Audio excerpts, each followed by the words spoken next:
বাংলাদেশ জামায়াত ইসলামীর আমির ডাক্তার শফিকুর রহমান বলেছেন, ৮-৯ বরং ৫ আগস্টে নতুন বাংলাদেশ দিবস ঘোষণা করা উচিত। শুক্রবার ২৭ জুন নিজের ভেরিফাইড ফেসবুক পেজে দেওয়া এক পোস্টে একথা বলেছেন তিনি।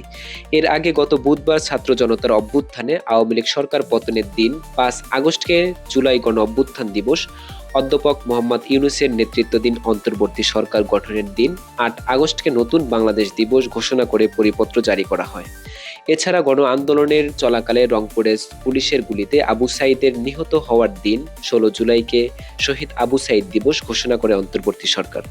তথ্য বিবরণীতে প্রতি বছর যথাযথ মর্যাদায় এই তিনটি দিবস পালনের জন্য সংশ্লিষ্ট সব মন্ত্রণালয়, বিভাগ ও সংস্থাকে প্রয়োজনীয় পদক্ষেপ নিতে বলা হয়।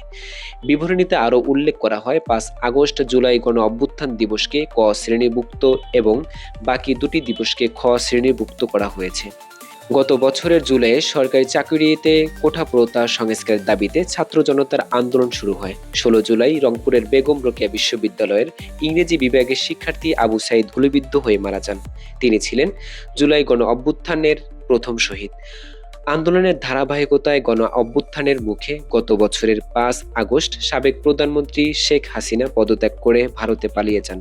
এরপর ৮ আগস্ট নোবেলজয়ী অর্থনীতিবিদ ডক্টর মোহাম্মদ ইউনূসের নেতৃত্বে অন্তর্বর্তীকালীন সরকার গঠিত হয়।